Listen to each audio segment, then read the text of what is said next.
surcando los mares del planeta, viajando por mundos desconocidos, sumergiéndonos eones de años atrás en la historia.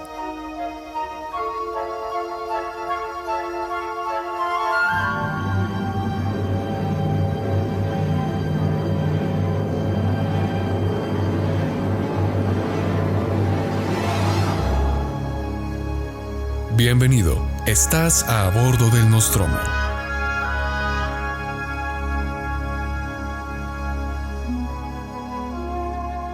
Hola, bienvenidos una vez más a este programa.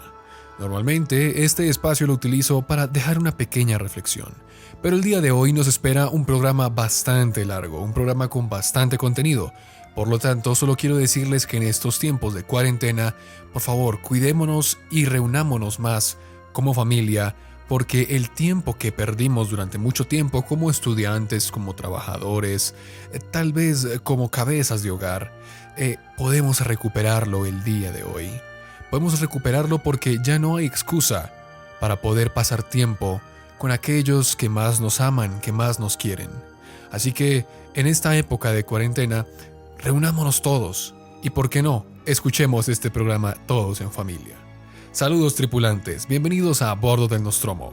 Yo soy Juan Manuel Correa, periodista y aficionado a la historia que los llevará en un viaje a través del tiempo y el espacio en búsqueda de las historias más interesantes, más curiosas y más intrigantes que la historia de la humanidad nos tiene para ofrecer. Comencemos.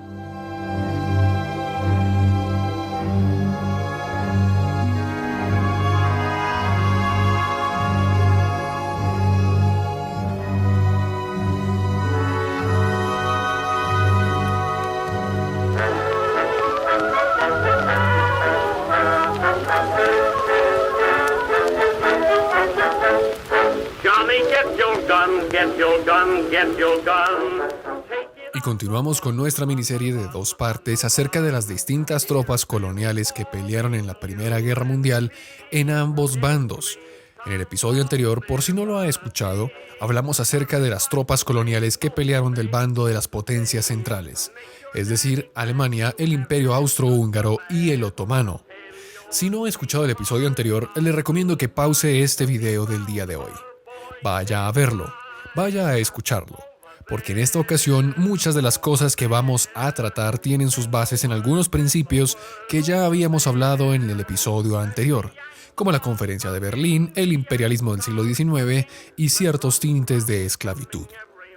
Una vez aclarado esto, les comento que el día de hoy nos vamos a pasar de bando, nos vamos a cambiar de bando. Vamos a hacer voltearepas, como dicen en mi país, o bandwagon en inglés, en Estados Unidos.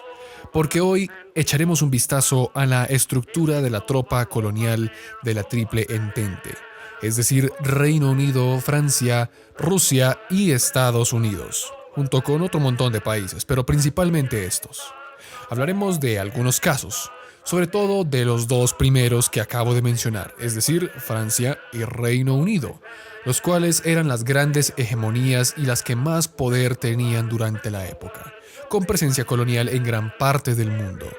Y cómo no, porque cuando las trompetas de la guerra empezaron a sonar, todos los súbditos, sin importar sus latitudes, etnia y religión, debían acudir al llamado de la soberanía hegemónica imperial correspondiente. Si en el caso de las tropas coloniales de las potencias centrales hechos como el racismo, el elitismo, la xenofobia, la injusticia del colonialismo y la segregación estaban presentes, en el bando de la Triple Entente a veces se triplicaban estos tratos. Así que prepárate, ponte tus botas, alista tu bayoneta y espera el silbato para salir a la tierra de nadie. Pues hoy seguiremos hablando de esos héroes de la Primera Guerra Mundial que el mundo quiso olvidar. Porque hoy visitaremos las trincheras de las tropas coloniales de la Triple Entente durante la Gran Guerra.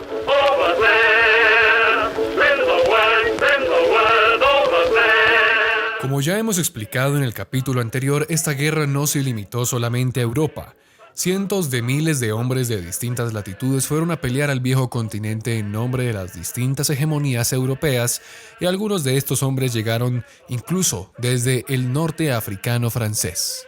Esto quiere decir que el relato del día de hoy, o por lo menos una parte, lo empezaremos mirando a las tropas coloniales que sirvieron a Francia durante la Gran Guerra.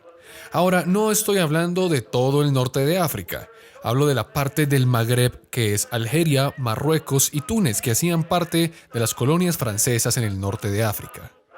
En algún momento estas tres colonias hicieron parte del gran imperio turco otomano, pero para 1914 ese ya no era el caso. Algeria se vio parte del imperio francés en 1830 y Túnez, que era provincia otomana con una sorprendente autonomía, también lo sería en ese año. Pero el Tratado de Berlín, firmado en 1878, dejó a las naciones como protectorados de Francia. Marruecos, por otro lado, que es nuestra tercera historia, siempre fue un dolor de cabeza para las distintas potencias europeas, ya que hasta bien saliendo del siglo XIX eran todavía un imperio independiente. Pero eso cambió durante los últimos momentos de ese siglo, ya que España, Francia y Gran Bretaña se interesaron en esta nación por su privilegiada posición comercial. En la Conferencia de Madrid de 1880 se garantizó la soberanía de Marruecos. Pero cuando Francia y Gran Bretaña firmaron el Tratado de la Entente en 1902, se acordó que Egipto quedaría en manos británicas y Marruecos en manos francesas. Esto desembocó en algunas crisis internas, pero al final el país quedó como protectorado francés desde 1912 oficialmente. Así que son tres historias distintas, más una que vamos a sumar más adelante. Pero en Algeria, los franceses hicieron un proceso de asimilación europea, intentando borrar así la cultura musulmán del país, ya que no estaba bien vista a ojos de los franceses. Es más, en este caso, y en el caso de Túnez también, Algeria y Túnez, obligaban a las familias a cambiarse los nombres a unos que fueran más acordes al idioma francés, porque los árabes no sonaban muy bien según los franceses. En Marruecos la situación sería diferente, porque los franceses siempre la compararon de una manera distinta a Algeria y a Túnez. En esta colonia los franceses sí respetaron la religión de los marroquíes, sus tradiciones y también impidieron la migración de europeos al país africano. La razón es que a diferencia de los otros dos casos de Algeria y Túnez, cuando Francia llegó a Marruecos encontró un imperio consolidado e independiente y orgulloso de sí mismo. Los encargados del protectorado entonces, con base en todo lo que habían visto y la cantidad de potencial que tenía Marruecos en el ámbito comercial, decidieron darles un trato diferente. Ahora, al empezar la guerra, la Gran Guerra, la Primera Guerra Mundial, se abrieron las estaciones de reclutamiento en todas las colonias francesas tan pronto Francia declaró la guerra a Alemania.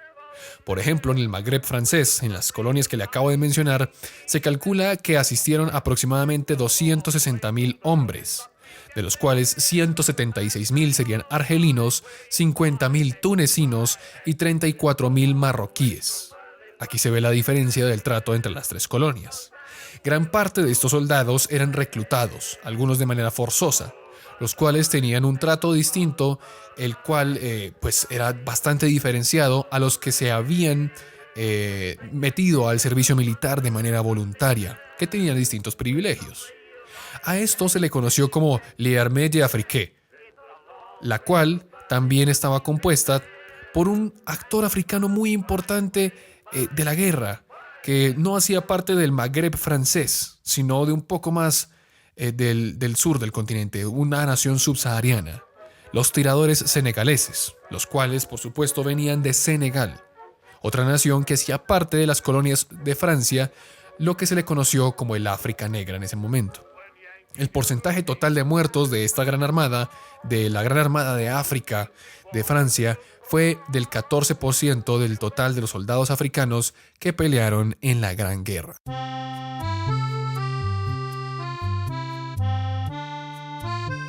Durante las primeras partes de la guerra, la batalla para estas tropas fue bastante difícil. ¿La razón? Simple, ninguno de ellos se adaptaba a la guerra moderna. Estaban asustados y no sabían qué hacer, además de estar en una tierra de extranjeros, en Europa. Por esta razón, las tropas coloniales como las argelinas fueron dejadas a un lado por los franceses durante un tiempo, porque resultaban un poco ineficaces. Pero esto no duró mucho tiempo, ya que empezaron a dar resultados en distintas campañas como en la de Somme o en la de Verdún. De hecho, los argelinos se hicieron famosos y se forjaron un nombre por su gran coraje en el campo de batalla. Otro regimiento que tenía una gran reputación en los campos europeos fueron los tiradores senegaleses. Tal vez la sección colonial más condecorada e importante de la guerra que planteó Francia con sus colonias. Fue tanto así que luego de terminar la guerra, en París se construiría la Gran Mezquita, en honor a este batallón senegalés. Pero no todo era color de rosas para nuestros soldados extranjeros franceses. La prensa local, la prensa francesa, sobre todo el sector más elitista, obviaba las grandes victorias de estos bravos soldados de piel oscura. En cambio, los llamaban salvajes, pillos y violadores. También se empezó a expandir en Francia la idea de que estos soldados africanos eran portadores de las grandes enfermedades que se presentaban en las trincheras europeas durante la guerra, como la tuberculosis. Esto generó cierto rechazo a las tropas por sus pares y por sus enemigos en el frente de batalla. Se calcula que alrededor de 130.000 hombres fueron llevados también a Europa para reemplazar la mano de obra pesada en las fábricas de Francia. Esto, junto con otros desacuerdos de los africanos con la forma en la que eran tratados, generó movimientos al interior de los países en contra de los franceses. Por ejemplo, en Argelia empezaron a pregonar que su participación en la guerra debía ser motivo suficiente para que una vez se acabara, pudiesen tener una independencia definitiva de Francia. Y esto fue algo que, como veremos más adelante, sucedió con todas las demás colonias a lo largo del globo de las distintas hegemonías. Esto fue lo que les vendieron sus distintos imperios. Pero ya nos daremos cuenta que esto era una burda mentira. Además de todo lo que le acabo de mencionar, también se generaron algunas revueltas en distintas colonias del Magreb francés, las cuales fueron reprimidas de la manera más cruel e implacable por los europeos. En Túnez y en Argelia, los soldados africanos eran obligados a atacar a la población que osara rebelarse durante el tiempo de la guerra, utilizando aviones para asustar a las distintas tribus y la quema de sus cultivos. Sin embargo, todo este proceso del envío de tropas al frente europeo les abrió los ojos a los africanos, sobre todo a los argelinos, los cuales se empaparon de la modernidad, de los derechos humanos y de la igualdad de condiciones para que así pudiesen traerlas a África después. Por eso es que usted ve que el Magreb, en cierta forma el día de hoy, es muy diferente, porque el sur del continente, el África subsahariana, digamos que en gran parte estaba en manos de los alemanes y en partes de otros imperios que no llevaron sus tropas a Europa. Los franceses sí lo hicieron con su Magreb, y estos africanos que empezaron a ir a Europa empezaron también a traer muchas de las cosas que habían aprendido de allá después de la guerra. Pero con la llegada de Georges Clemenceau al poder en Francia en 1916 como primer ministro, las cosas empezaron a cambiar un poco, ya que Clemenceau nunca estuvo de acuerdo con el colonialismo europeo extremista que estaban llevando algunos de sus pares durante ese tiempo. Así que, como primer ministro, emitió leyes para que los argelinos fueran tratados como iguales y pudiesen tener nacionalidad francesa. Eso sí, tenían que renunciar a su estatus musulmán, lo cual le generó algunas críticas en su contra.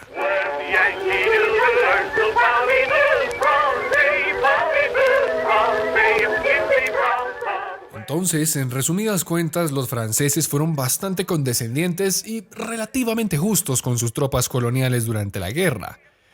Digamos que tenían los mismos vicios que sus pares imperialistas como Alemania y Reino Unido, pero fueron un poco más condescendientes con ellos. Al contrario de lo que la gente cree, las tropas africanas francesas no fueron carne de cañón durante la guerra. Por ejemplo, como ya lo mencioné antes, los tiradores senegaleses eran un activo muy valioso en el campo de batalla. Muchos fueron injustamente maltratados. Se burlaron de ellos, de su color de piel. Pero la gran mayoría de estas burlas venían de sectores elitistas franceses e incluso también de los mismos rivales, los alemanes. Francia, al contrario de las demás potencias, veía como un activo importante a sus tropas coloniales africanas y las trató como iguales. De hecho, es bien conocido que cuando Estados Unidos entró a la guerra, se sorprendieron de la calidad de vida que tenían las tropas negras africanas en el bando francés. Los estadounidenses estaban perplejos porque los blancos podían pelear codo a codo con los negros sin ningún problema. Esto generaba malestar en los estadounidenses que venían de más de un siglo de segregación racial y esclavitud. En Estados Unidos la segregación, el racismo estaba a flor de piel. Los negros eran separados de los blancos. Y este momento oscuro de la historia de Estados Unidos sucedió durante la Primera Guerra Mundial. Por esta razón, las tropas afroamericanas, o sea, quiere decir los soldados negros de Estados Unidos, no podían pelear con los demás estadounidenses blancos en el campo de batalla, porque pensaban que eran incompetentes, que no merecían pelear. Esto pensaban los estadounidenses en aquella época. Y por esta razón, los estadounidenses les cedieron sus tropas afroamericanas a los franceses. Esto quiere decir que todo soldado afroamericano de Estados Unidos que peleó en la Primera Guerra Mundial peleó del bando francés, porque los estadounidenses no los querían. De estos norteamericanos de color de piel negra que pelearon con los franceses es de donde salen los famosos Harlem Hellfighters. Sí, el batallón que fue el terror de los alemanes durante meses debido a que eran muy duros de vencer. Es así como Francia enriqueció sus líneas con efectivos bastante importantes, y así los quisieron ver. Las tropas coloniales africanas de Francia siempre fueron un activo valioso para los franceses. Pero lo mismo no se puede decir de su más grande aliado, pues en Gran Bretaña la cosa tenía otros tintes.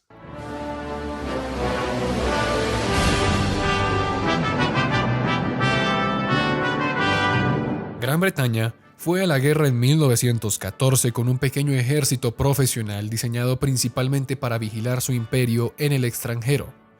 Toda la fuerza consistía en poco más de 250.000 regulares, junto con 250.000 territoriales y 200.000 reservistas.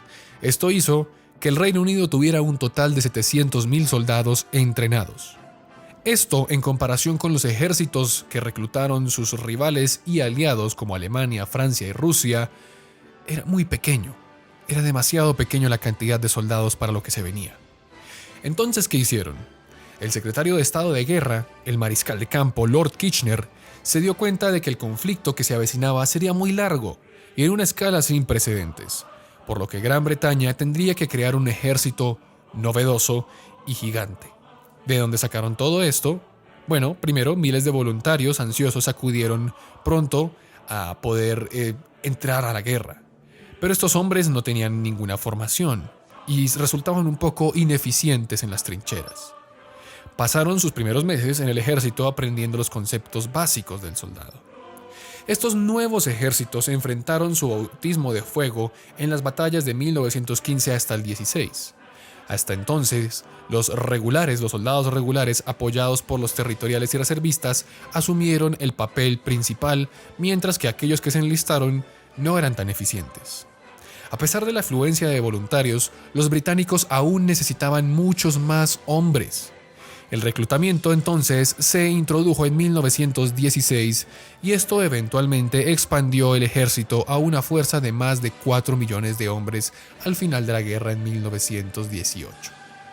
Sin embargo, incluso con un tamaño tan descomunal, por así decirlo, volvamos al principio de la guerra.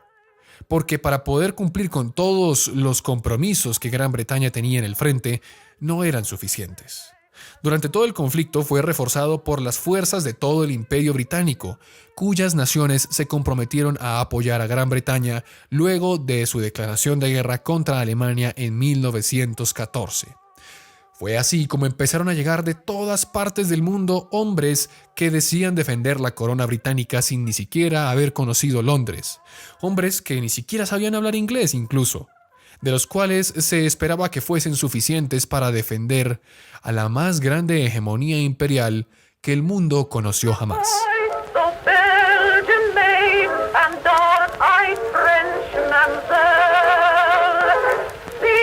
Entonces, empecemos a hablar de quiénes fueron a la guerra, en nombre de Gran Bretaña. Recordemos que en este momento Gran Bretaña tenía prácticamente un cuarto de la población mundial bajo su dominio.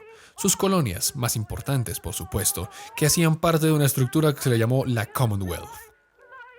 Entonces vamos a empezar a nombrar quiénes fueron a la guerra, de todas las colonias que ellos tenían. Empecemos por el Caribe. Alrededor de 15.000 caribeños occidentales se alistaron para la guerra, incluidos 10.000 de Jamaica. Otros vinieron de Trinidad y Tobago, Barbados, Bahamas, Honduras, en ese momento que era británica, Belice, Granada, Guayana Británica y las Islas Sotavento, incluyendo Santa Lucía y San Vicente. Aunque algunos de estos sirvieron en unidades regulares del ejército británico, la mayoría de los hombres del Caribe sirvieron en un regimiento que se le conoció como el Regimiento de las Indias Orientales y el Regimiento de las Indias Occidentales Británicas, sirviendo prácticamente en Francia, Italia, África y Medio Oriente. 12 batallones del Regimiento Británico de las Indias Occidentales fueron prácticamente consolidados principalmente como trabajadores en depósitos de municiones y emplazamientos de armas, a menudo bajo fuertes disparos y una constante presión durante el combate. Hacia el final de la guerra, 2 batallones vieron combates en Palestina y Jordania contra los turcos otomanos en aquel entonces. Eso por el lado de aquellos que venían a pelear a la guerra en Europa y en África por parte de las colonias del Caribe británico. Ahora también estaban las tropas Askari, los africanos que pelearon del lado británico durante la guerra. Como ya lo vimos en el episodio anterior, estas jugaron un papel clave en contener a los alemanes en África Oriental y derrotarlos en el África Occidental. Los europeos lucharon en el duro clima africano, pero los habitantes locales, los Askari, tenían las habilidades más aptas para sobrevivir y prosperar en una guerra que era totalmente distinta a la que se vivía en el continente europeo. Para noviembre de 1918, el ejército británico en África Oriental estaba compuesto principalmente por soldados africanos. Las unidades involucradas fueron la Fuerza Fronteriza de África Occidental, extraída de colonias como Nigeria, Gold Coast, que en aquel entonces se le conocía como Ghana, o bueno, que lo que hoy viene siendo Ghana, y Sierra Leona. Los rifles africanos del rey, que eran otro regimiento bastante importante para los británicos en la guerra africana, serían reclutados de Kenia, Uganda y lo que hoy conocemos como Malawi. Se cree que al menos 180.000 africanos también sirvieron en lo que se le conoció como las Carrier Corps en África Oriental, es decir, las tropas que acarreaban cosas para los demás soldados, y brindaron apoyo logístico a las tropas del frente. Que como también vimos en el episodio pasado, todos estos Carrier Corps, estos acarreadores, eran sometidos a climas extremos, a veces no los alimentaban, no tenían la ropa adecuada y muchos murieron incluso por inanición o exhaustos de no poder acarrear tantas cosas durante miles y miles de kilómetros en el más horrible y caluroso desierto. Más de 60.000 trabajadores también vinieron de Sudáfrica. Los sudafricanos negros estaban restringidos a un rol logístico porque el gobierno sudafricano temía darles armas, porque pensaban que hasta de pronto se podían rebelar en contra de la población blanca que había en Sudáfrica. Alrededor de 25.000 sudafricanos negros también fueron reclutados para el contingente laboral nativo sudafricano que sirvió en el Frente Occidental de 1916 y 1917. Ahora, en 1915, eso ya hablamos de los sudafricanos negros, pero acuérdense que en Sudáfrica siempre ha habido 2 relaciones o 2, digamos que realidades diferentes, la Sudáfrica blanca y la Sudáfrica negra. Vamos a hablar ahora de la Sudáfrica blanca. Y es que en 1915, una fuerza expedicionaria de 67.000 tropas sudafricanas blancas invadieron el África sudoriental, lo que se le conoció como Namibia. Muchos de estos soldados lucharon más tarde también en la campaña de África Oriental. Las unidades sudafricanas blancas también fueron enviadas al frente occidental, a Europa. El 14 de julio de 1916, la primera brigada sudafricana, que contaba con aproximadamente unos 3.153 oficiales, ingresó a Delvillewood en la batalla del Somme, una de las batallas más cruentas, sino tal vez la batalla más sangrienta de la Primera Guerra Mundial. Después de 6 días de lucha y de crueles condiciones infernales, solo alrededor de 750 oficiales y hombres sudafricanos quedaron ilesos, de casi 3.000. Fue una masacre prácticamente, porque hablar de la batalla del Somme es hablar, como ya les dije, de la batalla más cruel y sangrienta de la Primera Guerra Mundial. Ahora vámonos hacia Oceanía, porque ya les dije que prácticamente el Imperio Británico controlaba todo el mundo conocido en cierta forma. Entonces ya hablamos de los caribeños, de los africanos y ahora vamos a hablar de los que vinieron desde Oceanía. En Oceanía, más de 410.000 australianos sirvieron con la Fuerza Imperial Australiana, la AIF, durante la guerra, sufriendo alrededor de 200.000 bajas. En abril de 1915, los australianos desembarcaron en Galípoli, en Turquía, con tropas de Nueva Zelanda, Gran Bretaña y Francia.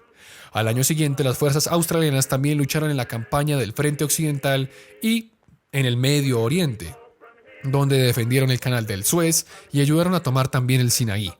Más tarde avanzaron a Palestina y ayudaron a capturar Gaza y Jerusalén.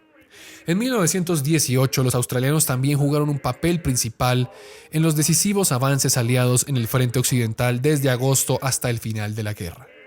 Tras el estallido de las fuerzas de Nueva Zelanda, ayudaron a Australia a capturar las colonias de Alemania en el Pacífico. Casi 100.000 neozelandeses también sirvieron en el extranjero en la Fuerza Expedicionaria de Nueva Zelanda, lo cual incluyó a 2.700 isleños maoríes, es decir, los aborígenes de Nueva Zelanda, que estaban presentes también en sus tropas. Alrededor de 18.000 neozelandeses dieron sus vidas durante la guerra. Esto incluyó a 2.700 hombres asesinados en la campaña de Galípoli, en Turquía, y más de 12.000 soldados asesinados en el frente occidental. Como fue el caso de sus camaradas australianos y canadienses, la experiencia de luchar juntos fuera de casa ayudó a los soldados de Nueva Zelanda a forjar una nacionalidad distinta. ¿Por qué digo esto? Porque Canadá, Sudáfrica en cierta forma, y las naciones de Oceanía como Nueva Zelanda y Australia tenían un trato distinto. Eran tratados como iguales por el Imperio Británico porque gran parte de su población era población blanca. Hacían parte distinta de la Commonwealth. Entonces el trato era muy distinto. Prácticamente estas naciones que le acabo de mencionar no representaban una colonia como tal, sino como unos aliados que se habían emancipado en cierta forma de su presencia colonial del Reino Unido y tenían una autonomía en su ejército, en sus tropas y en su decisión de ir a la guerra o no. Ahora, todas estas tropas tuvieron sus grandes historias y grandes victorias, derrotas en la guerra, y fueron tratadas de manera especial. Bueno, las africanas y las caribeñas tal vez no, porque su trato fue muy distinto también, muy parecido al que recibieron los askari alemanes y las tropas, por supuesto, africanas de las distintas hegemonías durante aquella época. Pero realmente si queremos hablar de los soldados de la Commonwealth olvidados en las trincheras de la Primera Guerra Mundial, hay que hablar de aquellos que vinieron desde el lejano Raj británico, desde la India.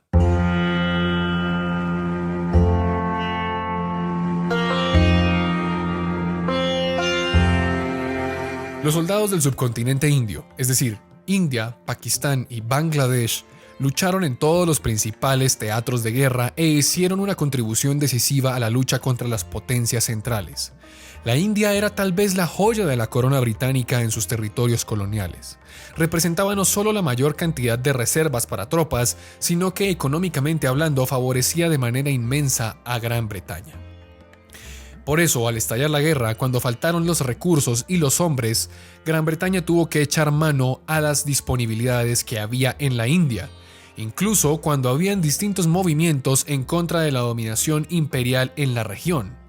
Por ejemplo, los Swadeshi, que fueron tal vez el movimiento independentista de mayor efecto generado antes de que lo hiciese Mahatma Gandhi años después, lograron encender una llama de la independencia en la región.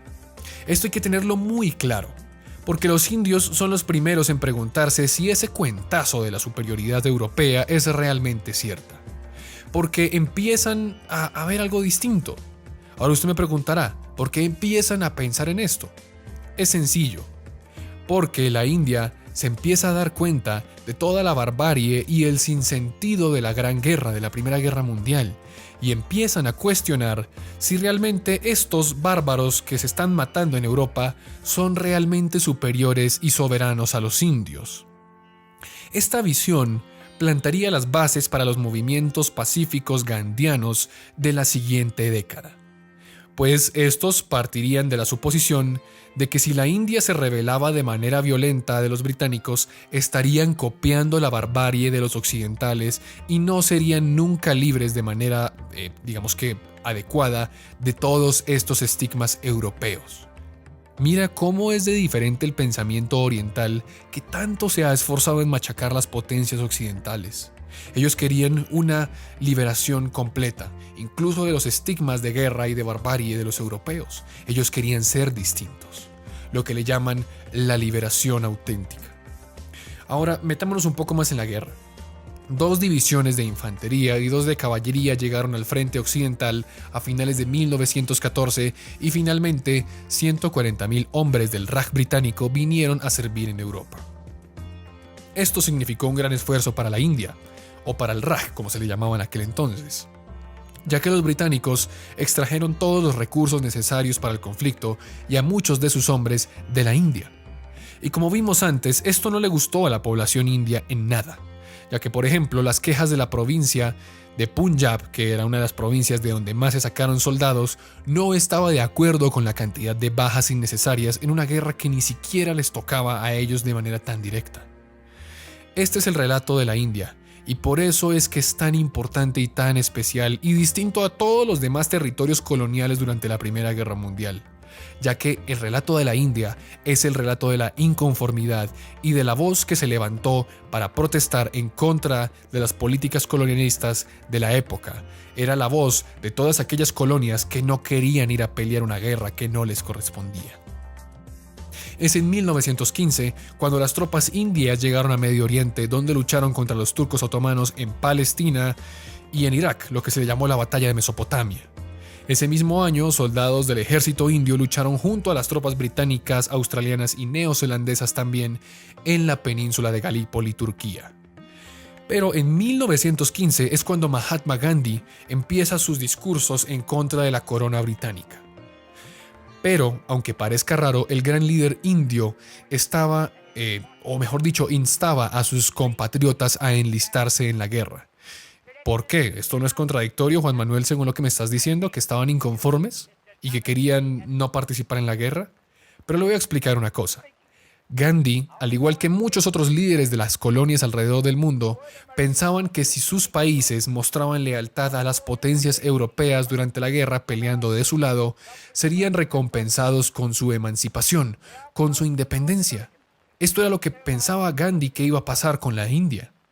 De hecho, el primer ministro británico encargado de la India durante aquel entonces, que tenía el nombre de Edwin Samuel Montagu, hizo distintas promesas que realmente nunca se pudieron concretar. Y fue así como por fin Gandhi se levantaría en oposición a la corona inglesa por primera vez. Después lo haría muchas décadas después. Pero eso es tema para otro podcast, porque la independencia y la rebelión pacífica india es bastante apasionante. Pero como digo, hoy estamos hablando de un tema muy distinto, pero que se cruza en medio de todos estos procesos de inconformidad colonialista de la India.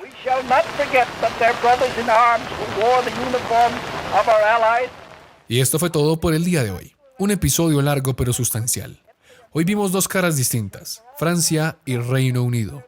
Y discúlpenme si me quedé mucho tiempo en las tropas del Raj británico, pero es que no hay mayor representación del inconformismo de las colonias con sus hegemonías europeas y la resistencia a participar de una guerra que no era la suya, como la que generó India. La India empezó a ver el panorama que se presentaba en Europa y ellos no querían hacer parte de toda esa barbarie que habían cometido los europeos durante la Primera Guerra Mundial.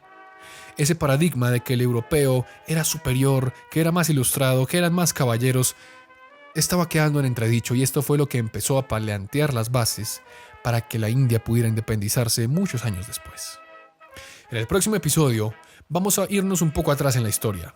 Bueno, bastante de hecho, porque vamos a visitar a una monarca española muy particular, a la cual le pusieron un sobrenombre un poco injusto, víctima de su época y de la situación que vivía. Prepárate, porque en el próximo episodio debatiremos si Juana I de Castilla, o como se le conoció, Juana la Loca, estaba tan loca como decían, o es una de las grandes incomprendidas de la historia.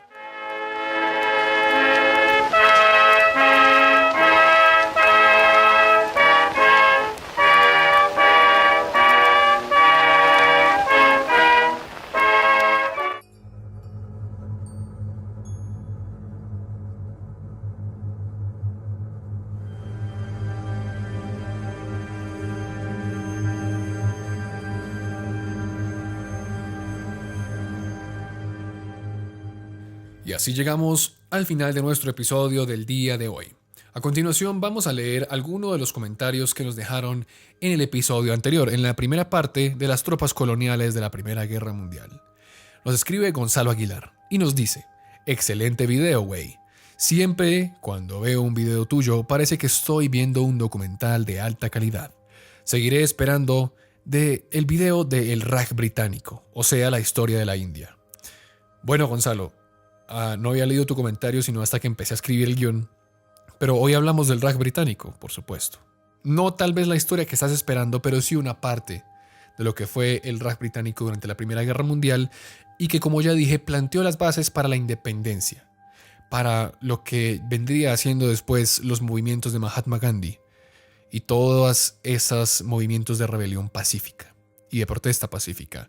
Por supuesto, en algún momento, como ya lo dije antes en el episodio, vamos a profundizar un poco más esto en un episodio que haremos acerca de la independencia de la India. Pero un abrazo. Hoy parcialmente cumplimos ese deseo. Jesús Olivas, que siempre nos escribe, dice: en el frente africano, en la Primera Guerra Mundial, de esto casi nunca se dice mucho. Era el lugar donde menos hablaban, pero como tú dices en tus videos, el vencedor es el que narra la historia y quien hizo ver la peor parte de la guerra. Pero aún así, nos guste o no, en esta época las potencias europeas usaban a sus nativos de sus colonias como carne de cañón o simplemente tratarlo como se les diera la gana. Siempre me he preguntado si Alemania trataba diferente a sus colonias, pero viendo esto no. Los alemanes eran tan brutales como el resto de potencias europeas, y crueles, y no les importaban los nativos. Y si Alemania hubiera ganado la Primera Guerra Mundial, creo que nada hubiera cambiado la situación de los nativos. Bueno, Jesús Olivas, primero, es una falacia también decir que los soldados coloniales de la Primera Guerra Mundial fueron carne de cañón. No es del todo cierto. En el caso alemán, como lo vimos la vez pasada, tampoco fueron carne de cañón, pero las condiciones en las que ellos estaban, por supuesto, no eran óptimas y eran bastante miserables, porque eran tratados como inferiores. Como vimos el día de hoy, y lo vimos en el episodio anterior, las tropas coloniales jugaron un papel muy importante en la guerra, porque Europa se estaba quedando sin activos militares.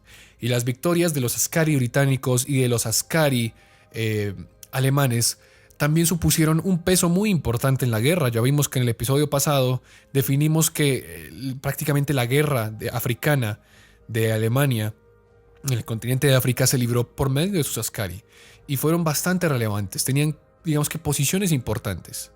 No eran vistos como iguales, por supuesto, pero también hicieron cosas muy interesantes y que marcaron una diferencia en la guerra. Lo vimos también hoy como la India lo hizo, como lo hicieron los soldados del Caribe y los tiradores senegaleses de Francia. Entonces, por supuesto que tenían un privilegio menor que sus pares, digamos, europeos, pero no quiere decir que fueran carne de cañón. Nunca fueron utilizados como carne de cañón. Todos eran muy buenos y se labraron su reputación así, como pasó con los argelinos, como pasó con los indios, como pasó con incluso los Harlem Hellfighters de Estados Unidos. Entonces sería una falacia decir que eran carne de cañón, porque hicieron parte muy importante de la maquinaria de guerra. Que no los hayan reconocido sino hasta hace poco como debía ser, es diferente y eso es tema para otro podcast. Y según lo que me habías dicho acerca de Alemania, ¿la cosa hubiera cambiado con sus nativos? No, yo creo que la cosa seguía igual. De hecho, cuando se acabó la Primera Guerra Mundial, lo más triste de todo esto es que muchos imperios siguieron tratando a sus colonias de la misma manera. Entonces, creo que nada hubiera cambiado, como dices tú. Jesús Martín Sol Rosano nos dice en un comentario: excelente video, me encantó, eres uno de mis youtubers favoritos ahora.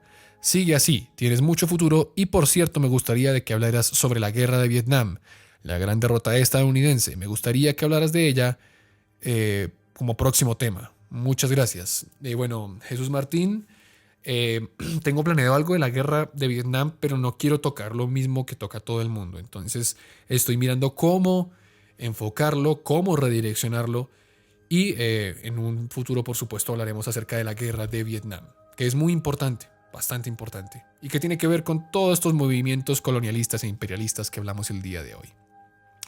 La Caverna del Coso nos dice: yo no sabía de los askari y del África Occidental Alemania, ya que en los libros de historia se concentran solamente en Europa, y si acaso mencionan a Asia como en 2 párrafos y ya.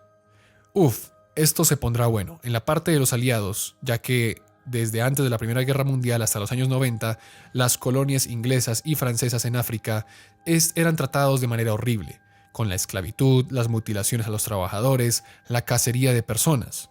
Hoy en día sigue, pero no se nota tanto. Y el uso de escudo de carne porque en la postguerra Inglaterra y Francia se peleaban por el río Congo y el canal del Suez, y aún actualmente siguen sufriendo África. Pero no con los engaños extranjeros, sino con las ONG que ellos son, como postcolonialismo. Cosa que me gustaría que hubiese en tu podcast fuera que narraras los testimonios o crónicas sobre ese tiempo, ya que hay muchas cosas que no sabemos de la época, como las revoluciones industriales. Un amigo mío logró crear un robot a base de vapor, e incluso en el siglo XIX ya existía la electrónica, pero no había sido desarrollada hasta los inicios del siglo XX. Son cosas que no nos mencionan o que nos ocultan en la historia. Un saludo y sigue hablando de historia, que también quiero investigar el por qué hay tantos capítulos perdidos de la historia. Bueno, un abrazo a la caverna del Coso, que también me mencionaba algo acerca del escarabajo de Volkswagen, que le había respondido durante la semana pasada. Pero sí, digamos que en resumidas cuentas, según lo que me dices, normalmente cuando nos enseñan la Primera Guerra Mundial nos enseñan lo que sucedió en el teatro occidental, en el frente occidental, en el frente europeo, pero no se habla nunca de África y de Asia. Es muy difícil. Es más, me acuerdo que yo vi en el colegio que la Triple Alianza, o sea, las potencias centrales estaban digamos que estaba formada por el Imperio Turco Otomano y por el Austrohúngaro, pero nunca se me explicó qué fue de la guerra que libraron estos dos contendientes. Simplemente hablaban de Alemania contra las potencias europeas, pero nunca se hablaba de los demás territorios como África o Asia. Y esto siempre pasa, y suele pasar con la Primera Guerra Mundial, porque normalmente cuando uno habla de la Segunda Guerra Mundial te hablan acerca de las ratas del desierto, de Rommel, de sus tanques, de la conquista de Tobruk, de muchas cosas que pasaron en Asia, en África, en las islas del Pacífico, pero en la Primera Guerra Mundial casi siempre se centran en lo que sucedió en Europa. Y vale la pena decir que esta guerra se desarrolló más que todo en Europa, pero era una guerra mundial. Si no, hubiese sido una guerra más en Europa. Y ya hablando de las crónicas perdidas y los testimonios de la historia, ¿por qué no? Podemos revisarlas. Las biografías también nos muestran cosas interesantes acerca de la historia. Entonces, un saludo a la Caverna del Coso, y ya con eso terminamos nuestros comentarios del día de hoy. Les recordamos que pueden interactuar a través de nuestros comentarios en la caja de comentarios de YouTube. Suscríbanse, pueden también suscribirse en Spotify y en Evox para que puedan seguir todos nuestros episodios de una manera distinta. En Facebook aparecemos como A Bordo del Nostromo y en Instagram como @nostromocast. Agréguenos a sus redes sociales y cuéntenos qué les parece todo este entramado histórico que estamos tratando el día de hoy. Prepárense porque en las próximas semanas vamos a desplegar una sorpresa que tenemos preparada. Así que estén muy pendientes de nuestras redes sociales y de nuestro canal de YouTube para que no se pierdan lo que viene, que es bastante interesante. También recordarles que se suscriban en nuestro canal de YouTube, suscríbanse y denle a la campanita que está ahí al lado para que les avisen cuando se sube un nuevo video y no se lo pierdan, porque usted puede llegar al episodio del día de hoy y tal vez no sabe nada de lo que hablamos en el episodio anterior, entonces no se pierda ningún episodio. Dele a la campanita que YouTube le va a avisar en qué momento subimos un nuevo video. Por ahora yo me despido y nos vemos en una próxima oportunidad aquí hablando de historia a bordo del Nostromo.